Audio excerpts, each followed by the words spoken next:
Hello and welcome to Atop the Fourth Wall, where bad comics burn. Patreon-sponsored review time again, and man, this one feels a bit weird to me. I pointed out last time how unbelievable it felt that the Thunderbirds Are Go review was 9 years ago, but hey, march of time and all. But man, it feels doubly weird that today we're going back to 2013 for a comic published in relation to Doctor Who's 50th anniversary. An event that I did a review for. Late, yes, but still, I acknowledged it and talked about the 50th anniversary special in it. Doesn't even feel that long ago that I did a few episodes for Doctor Who's 60th. The longer franchises go, the more it feels weird when you realize how long they go. And the same can be said for this show, going for 18 years, and I've got people telling me they started watching me as a kid. It's a strange reminder of the passage of time. And we shouldn't be horrified by it, it's simply the way it is. We should be happy that we've seen so much. It's just that slow march of it all, that realization of how much time has passed without us ever thinking about it, that comes as a shock to the system. But let's get back on track here with this comic. Doctor Who lasting for 50 years was a hell of an achievement, and all the various expanded universe media did stuff with it. Audio dramas, minisodes, and of course, comics. Well, I say that, but technically this is not a comic, but a magazine. First published in 1979 as a weekly book, Doctor Who magazine is still going today. Originally mostly just being comic strips, the book expanded into interviews, articles, opinion pieces, behind the scenes, just tons of stuff for Doctor Who fans young and old. And that was especially important to have during the wilderness years after the end of Classic Who and the beginning of New Who, which is soon approaching the same amount of time Classic Who was on the air if you want another shocking revelation of the passage of time. Which, hey, I think speaks to the longevity and power of the show, but let's get back to the magazine. As said, they would release comic strips and full comic stories. People were wondering where some of those comic panels for the audio dramas I used in the Chimes of Midnight review came from, and yeah, those were from Doctor Who magazine, which would print some previews in the form of like a few panels or a page or whatever of a bit from the Big Finish audio play. Don't know if they're still doing that today, but they definitely decided to do something bigger for the 50th anniversary of Doctor Who. A 6-part sequel to the very first Doctor Who serial. So, quick sum up of that story, An Unearthly Child. Hello, I'm Ian Chesterton and I'm a science teacher. Hello, I'm Barbara Wright and I'm a history teacher. Say, our student, Susan, is really a weirdo. Let's follow her home like totally normal people do. Wait, does she live in a junkyard? Is that a police box? Hello, I'm the doctor. Piss off, educators. We shall not piss off. We shall piss onwards, right into this. Holy crap, this police box is bigger on the inside. My grandfather and I are aliens and exiles from our own planet, and this police box is a time machine and a spaceship. I'm going to kidnap you because I can't let you tell anyone about us. Isn't this a time and space machine? Couldn't you just literally go anywhere else at any time without ever seeing us or anyone we would tell again? Look, I'm lonely and my granddaughter won't shut up about the Beatles, and I don't see myself ever liking them. Also, I'm a bit racist in the scene too. It's the 60s! Wait, no, it isn't. The controls have been set. Welcome to caveman times. Fire bad. Fire good. Old man make fire. But I dropped my matches. But you're a scientific genius. People are capable of making fire without matches. You don't know the bow drill method? Fire bad. I help you escape. Oh no, our pursuer has been mauled by something off screen.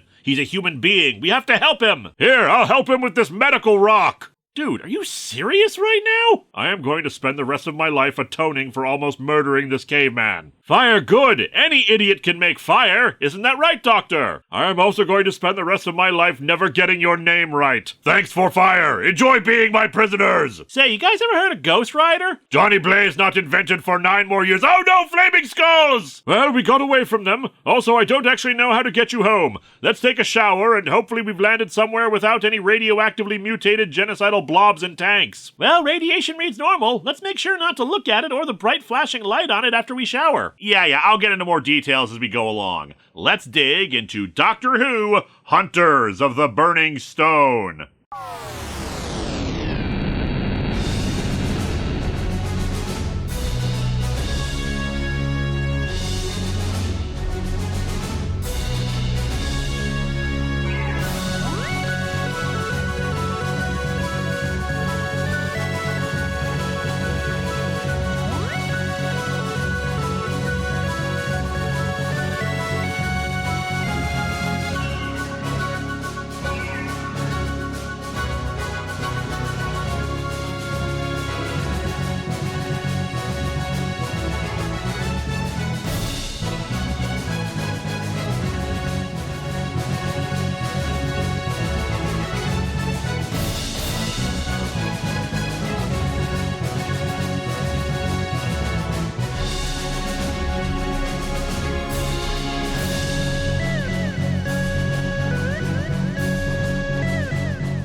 Yeah, these are magazine covers and have nothing to do with the comic, so we'll skip them. We open in 1965, though not on Earth, in orbit on a spaceship. Is the package secure? Safely stowed, Chief. Didn't think we'd get Amazon Prime up here, but here we are. They're ready to make a vortex jump, and we see that it's a group of various aliens. Their leader, some kind of red amphibious guy. He proudly proclaims that they'll be traveling through time back to their own era and are going to make a ton of money off of this. He literally skips back to his quarters to discover the 11th Doctor waiting for him reading a book. Isn't that always the way? You get to the best bit, but somebody interrupts. Well, considering what the cover of what I presume is a manga looks like, maybe it's good that we interrupted said best bit. While the alien demands to know who he is, the Doctor explains that he spotted this vessel they're on, a Sontaran timeship, and worried that it was an invasion, but that it was only a single vessel and no Sontarans were aboard. He came to investigate and did some checking up on the alien and his crew. You're Captain Gullclotha, the temporal mercenary. Any job, any planet, any century. I've been wanting to meet you for ages. Literally. You keep canceling your tour dates and only half the time do we get refunds. Gall tries to contact his men, but the Doctor explains that the door is locked and comms disabled. He's pretty pissed off to discover that they stole this ship from the Sontarans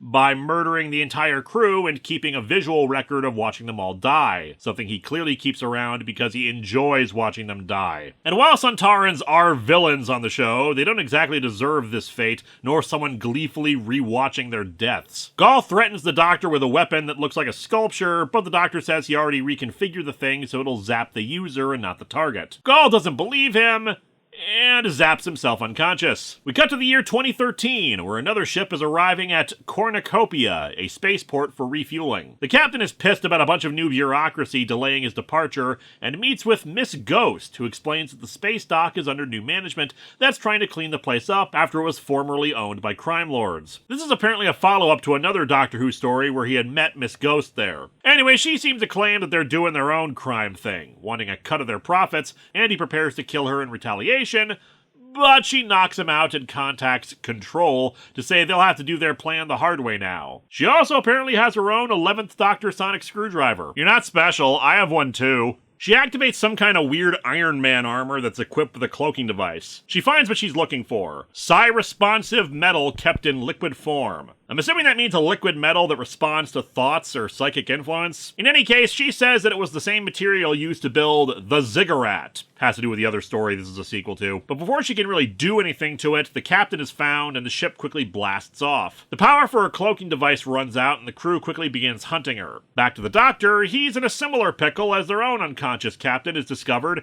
and he has to escape into a cargo bay. Inside, he discovers a giant golden cube. It kind of resembles the Pandorica to me, though I suppose you see one giant glowing mysterious cube and you'd seen them all. Back over to Miss Ghost and her troubles, the captain of the ship has a new problem. 6 objects quickly approach the ship and land on it, revealing these guys. Oh, I guess my Ghost Rider joke was foreshadowing. We are the hunters. You have stolen the burning stone. Now we will taste the blood of thieves. Tastes like grape jelly and mustard. They bust into the ship and begin searching for their stone, and letting a bunch of the crew out into the vacuum of space, and we cut back to the Doctor. He says that the box is made of psychic metal as well. He uses his sonic to disrupt the metal to go inside, apparently having encountered quite a bit of psychic metal recently that's been causing some issues. He thinks whoever is behind it might be inside, but when he enters, he instead finds himself in a classroom, where Ian and Barbara are standing there and introducing themselves. Oh, neat, Doctor, you found a giant blind bag with companions.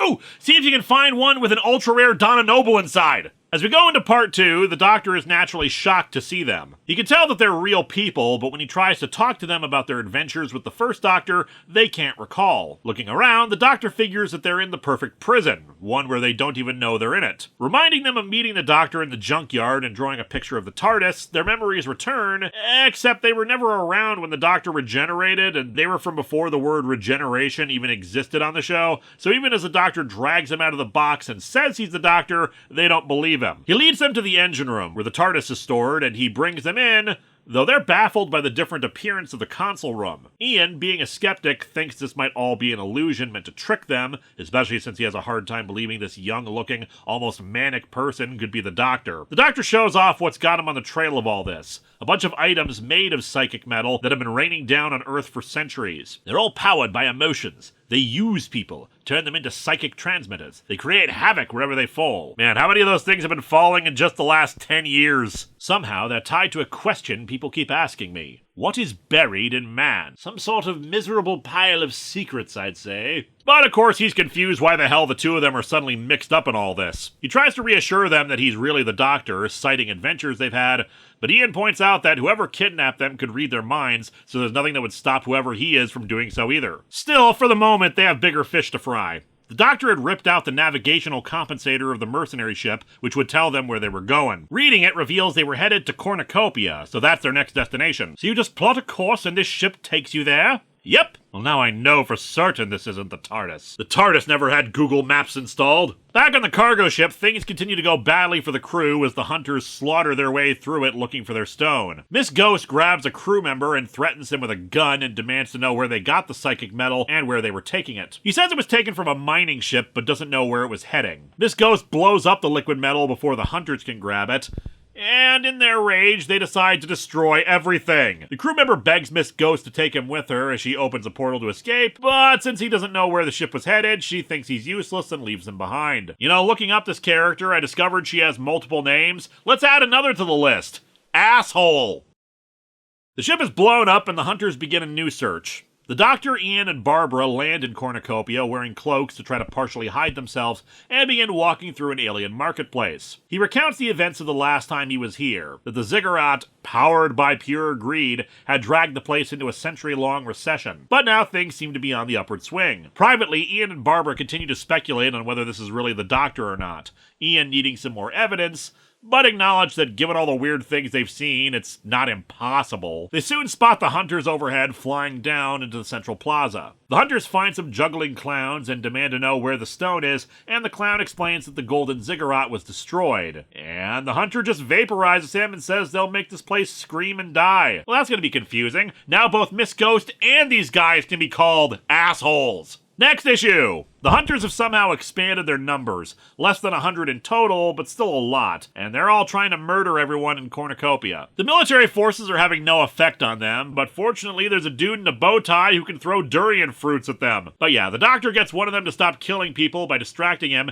and proclaiming that he's the one who destroyed the ziggurat. This pisses off the hunter something fierce and begins a chase, allowing Barbara to try to lead civilians to safety. The hunter manages to knock the Doctor down, but the distraction allows Ian to strike at the hunter with the psychic metal sword from the TARDIS. Ian is now convinced of the Doctor's identity. I've only ever met one man who could be that brave and that foolish at the same time. Remember that time you accused us of sabotaging the TARDIS and drugged us so we'd stay out of your way? So brave! The hunter is knocked out, a result of feedback from one psychic weapon hitting another. The Doctor doesn't know who they are, but does note the oddities of them. The ability to move through space on their own, generate psychic energy with ease and turn it into a weapon, but doesn't seem to have the word metal in its vocabulary since they keep referring to this stuff as stone. Miss Ghost appears, of course recognizing the Doctor from their previous encounter, and wants to know everything he knows about the hunters. However, she's not the friendly sort, threatening him with a gun, and of course he knows nothing himself. Barbara comes in and Miss Ghost tries to use her as a hostage,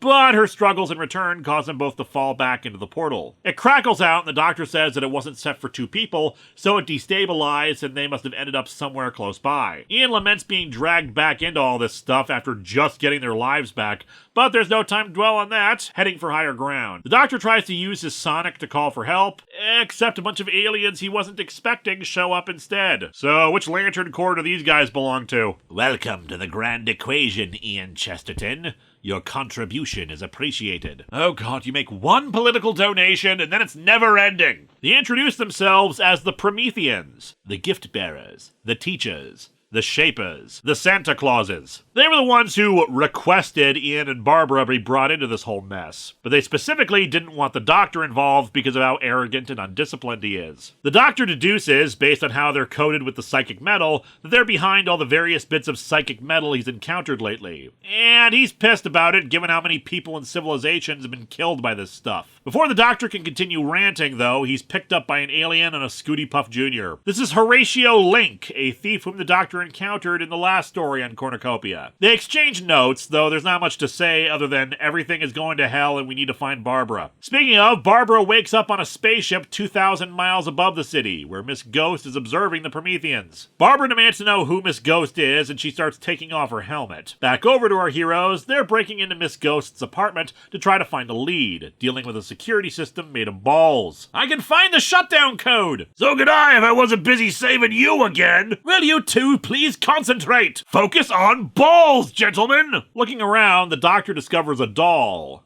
and certain pieces are put together for him as he recognizes it. He had encountered Miss Ghost when she was a child on another adventure in 1989, and she introduces herself to Barbara as Annabelle Lake, her earlier alien appearance just being a disguise. In the apartment, the three find Annabelle's father, Patrick Lake, who was an MI6 agent back in that other story. The Doctor is pissed at him, but no time for that. The hunters arrive with the Prometheians and blast through the window. Horatio is knocked out and is pretty much gone from the story now. The Prometheians bring the hunters over to Ian, and they say they were promised much when the two fled. Ian doesn't know what they're talking about, and the hunters reveal their true identities and why this is a sequel to the first Doctor Who story.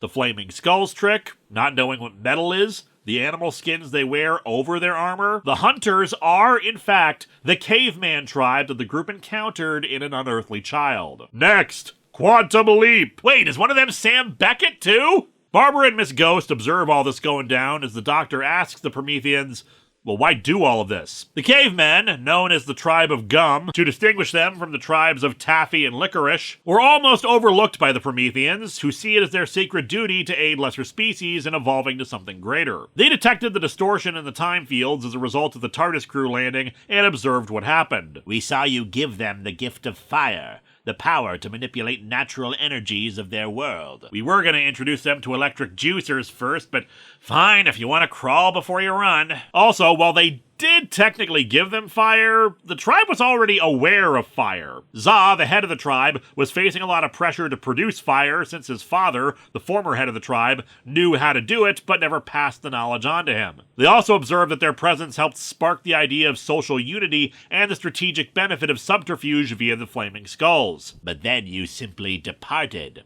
Your lack of commitment was most disappointing. Okay, were they watching this on an old 60s TV with bad reception? Because if they were observing this, they should know that none of their actions were intended to push the tribe in that direction, and they were trying to flee the tribe because they wanted to force them to stay there forever. The Prometheians left behind an orb of psychic metal for the tribe, as they had done on other planets, but in this case it worked better than they had ever hoped. The tribe were able to manipulate the metal very easily, forging advanced weapons, armor, and gaining the ability to fly. They were able to conquer other tribes in the area, but they knew the supply of the burning stone was limited and they could sense its presence out in space, so they were hunting for more. Now able to traverse outer space easily, time contracting around them as they warped space to travel through it, so from their perspective it's only been a few short years since they encountered the TARDIS crew. Apparently the Prometheians are treating Earth like a big laboratory, seeding it with the psychic metal throughout history, which is also responsible for killing Miss Ghost's mother and Lake's wife. The Prometheians knocked them all unconscious. You, son of Orb! Please, I'd prefer not to be defined by my dad. He wants to know where Barbara is, and they explain that she's still nearby. They take the three unconscious people, screw you, Horatio, I guess, and depart Cornucopia. In the meantime, Barbara gets a more detailed backstory from Miss Ghost about what happened to her since the story where the Doctor met her as a child. She ended up training to be a special agent as she grew up. Covert ops, special weapons, etc. And while it sucks that her life has been so hard, she's just happy that she finally has an enemy to point her gun at for all the pain in said life. Ian and the Doctor wake up in the damaged remnants of MI6 headquarters, where they see two men in hazmat suits surveying the damage. The two can't see our heroes, and the Doctor explains that this isn't real. It's a memory of events from 2005, yet another story this is following up on, a Cybermen invasion story known as the Flood. Events move very quickly. Lake was present during those events and, at a meeting, explains that in the wake of the Cybermen attack, they should form a new division of MI6. While organizations like UNIT and Torchwood exist to deal with extraterrestrial threats in a responsive capacity,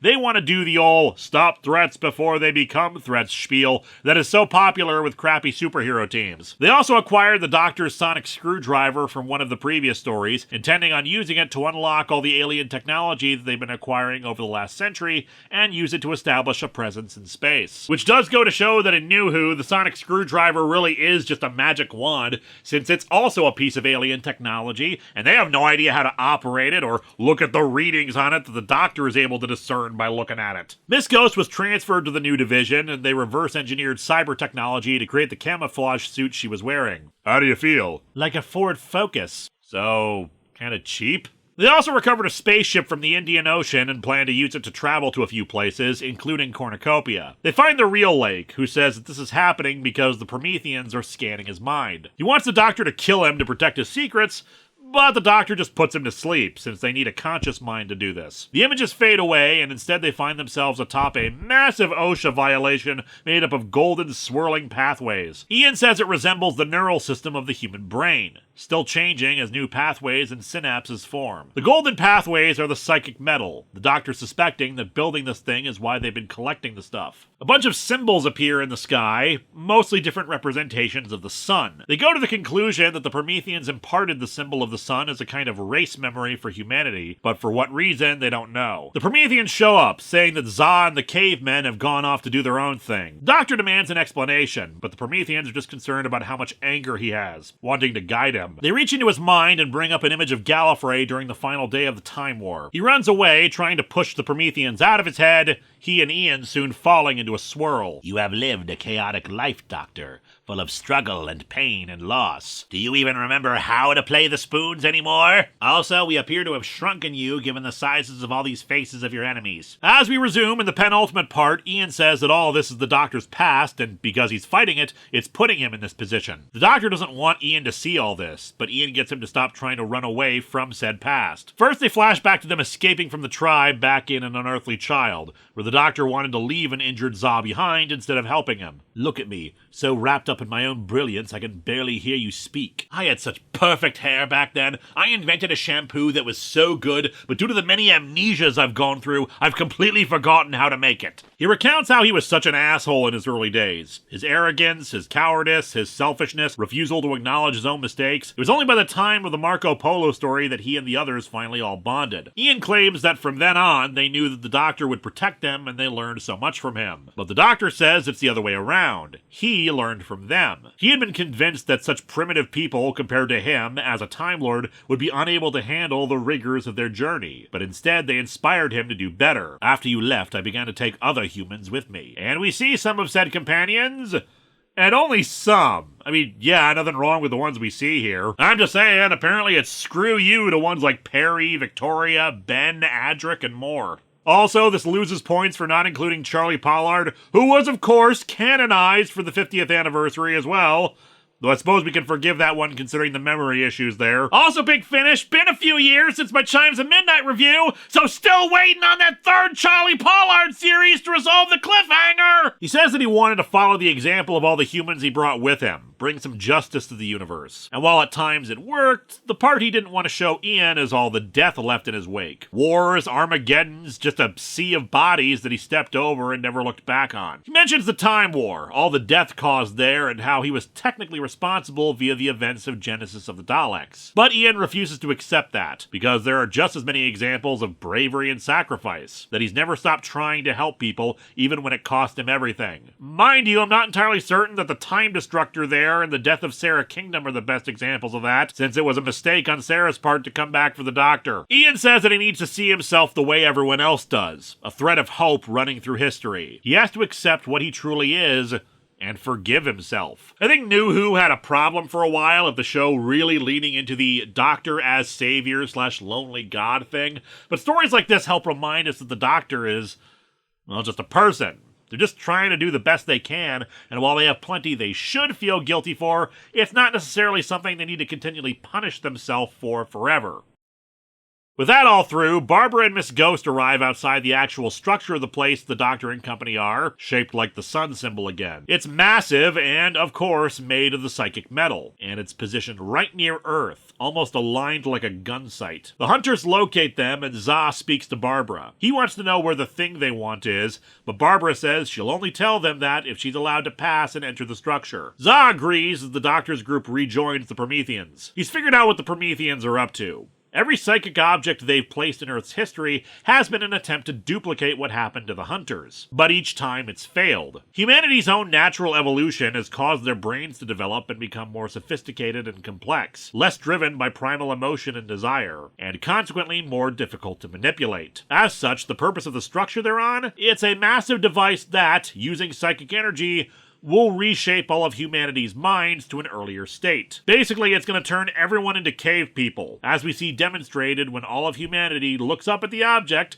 parked in place of the sun, and start yelling out, "Orb," like the tribe of Gum did when they saw the original psychic metal. Ian is confused how the hell this is supposed to help progress humanity, but it seems the Prometheians have a different definition of progress. To them, humanity will lack injury, disease, or environmental damage. They're virtually invincible, and that matters more to them than intellectual progress. See, you say that now, but give it a few weeks after all of humanity starts peeing all over your stuff because they don't know how a toilet works anymore. Unfortunately, the Doctor is aware that they can't just destroy this device. It's a permanent change. Miss Ghost's ship transport inside, and the three are brought aboard, running like hell afterwards. They also wisely brought the TARDIS with them. A lecture from Miss Ghost and some encouragement from Ian gives the Doctor an idea on how to fix all this, taking the TARDIS with him back to Totter's Lane in 1963, where he goes and enters his old TARDIS. He speaks to it. "Hello, this must be very unexpected for you. I know I look different now.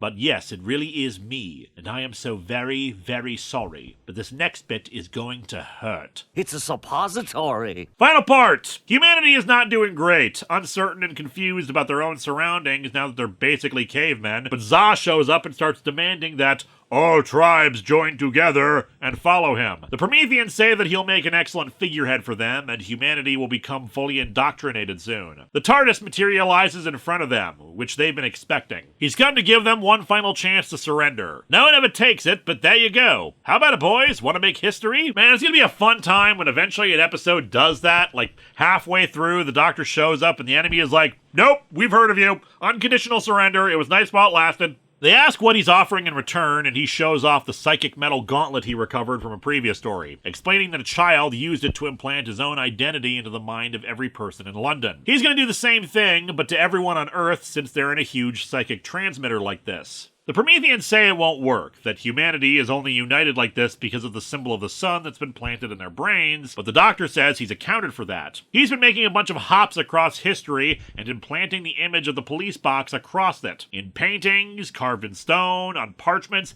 even the original Metropolitan Police box itself was inspired by his own in a bit of a predestination paradox. And so the Doctor pushes his mind into the transmission, reshaping the structure of the entire complex into a crude wireframe of a police box. But I finally worked out what was buried in man. Me. Behold, I am humanity's hyperfixation. Remember Super Who-Lock? Well, now it's just Who. And considering how those other two shows ended up, I think that's for the best. Humanity starts returning to normal. Have I been sleepwalking? All I can think about is fish fingers and custard? What's been happening? I was texting my wife, but now I want a cool yellow car that Unit is holding. Oh, thank you, whoever you are. Thank you so much. I'm gonna make so many video essays about the numerous times Gallifrey has been destroyed across all media. There are so many times that's happened. Za is pissed that everyone is turning away from him, and his second-in-command suggests that the Prometheians are responsible for this. The Prometheians are annoyed, but think they can still salvage this. However, the Doctor says he's put up a firewall around the race memory to prevent it from being tampered with. On board Miss Ghost's ship, Lake wants them to attack the structure since its defenses seem to be down, but Ian and Barbara want to make sure the Doctor is okay first. Barbara convincing Miss Ghost to trust her instincts on this. The Hunters re-enter and demand answers from the Prometheians, who point out that it was the Doctor who did it. They attack him, but Ian and Barbara come out from a portal. They say that the tribe wanted them back because they could teach things to them, and they're gonna do just that. Za and the tribe don't really have a concept of compassion. They were utterly confused by their actions saving him back in an unearthly child, so the two are going to teach them compassion. That it's the thing that is hidden that they've been seeking this whole time. It gives you something more to live for, an experience beyond raw desire and passion and revenge and all. They teach them the concept of love and how the Doctor used it to protect them, to sacrifice oneself for others, and Za gets it, recognizing that he and his second-in-command are in love with each other. It does bring a smile to my face that we are actually winning the day here with the power of love. It's both incredibly stupid And yet the build-up to it in this story has been phenomenal. That a principle of true progress and evolution is the capacity to care for and love other beings. The Prometheians, however, do not accept this and attack the two. Za and the tribe respond in kind, zapping the three Prometheians. Stupid, ungrateful apes. We gave you godhood. Yeah, and you're getting your asses kicked by the Care Bear stare. Shows how useful your godhood is. Link tries to attack the structure while they're vulnerable, but Miss Ghost stops him, pointing out how their ancestors are not their enemy, but the ones who are saving them against all odds, even though they may die. And indeed, that's the trick. The Prometheians are destroyed, though the blasts are big enough to destroy the tribe as well. The Doctor soon travels to the MI6 organization that Lake is part of, telling them that they really need to stop what they're doing, that humanity is advancing too quickly, and they may be seen by the rest of the universe as a threat if they keep trying to act like cavemen getting their hands on laser guns.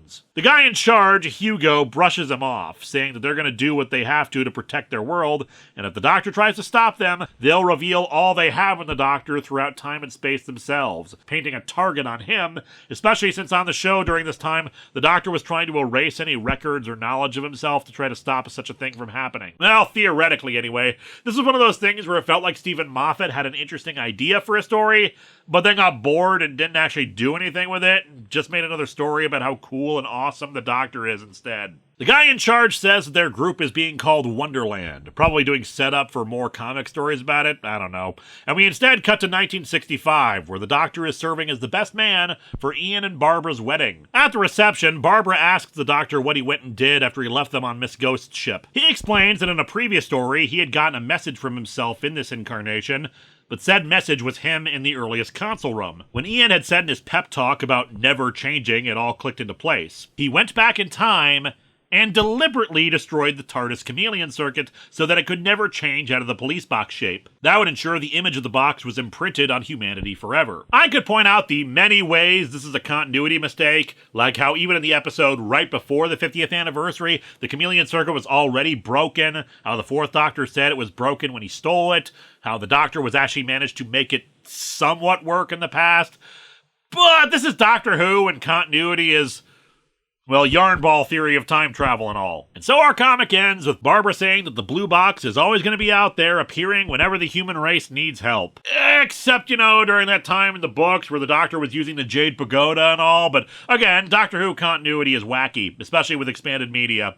Anyway, this story is really damn good. The pacing is a bit rushed, but that can be ascribed to the fact that each part is only 12 pages long, so this is the equivalent of a 3-issue miniseries rather than a full 6-issue story. I'm also a bit frustrated that for a story that's supposed to be a sequel to the first Doctor Who serial, it really is the culmination of a bunch of other comics in the magazine, meaning if you're like me and just reading this on its own, it's irritating to have to do homework to understand stuff like Miss Ghost and why this isn't just a rush job of characterization and rather the next part of an arc. I would have appreciated some editorial captions at least to point out those past stories in case I was curious, but otherwise this is mostly fine. They explain enough about the backstory here to get the gist of it. Plus, unlike, say, the Immortal X-Men review where I was critical of a similar issue of needing to buy other books to get the full picture, at least as far as I know this was all in Doctor Who magazine, so you could get it all in one run. Plus the magazine itself is full of interviews and behind the scenes and reviews and other content beyond just a comic book,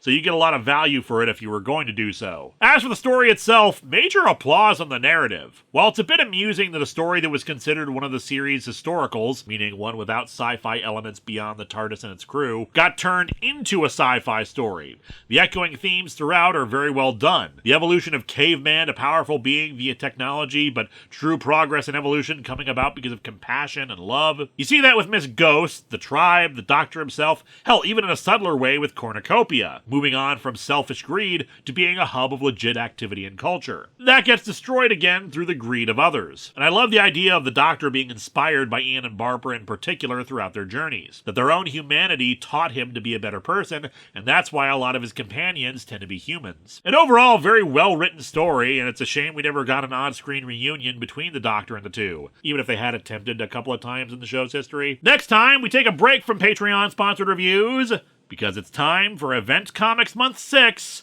Last Siege of the Forever Wars.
I promise you this. If you expose Agent Lake, then I will do the same to you. Everything we have on you will become public knowledge on every information network in the galaxy. I will make all your faces, all your stories famous throughout time and space. Unfortunately, when this guy tried to make good on his threat, they were sued by BBV for infringing on their original series, The Stranger. Now give me my stone! I don't have your stone, and fuck you anyway! Hello my friends, please take a moment to like this video, subscribe to the channel, and hit the bell for notifications on new video releases. If you'd like to support future videos, you can check out my Patreon, buy merch from the store envy link in the description, or check out the t-shirts available from Fourth Wall. Thanks for watching!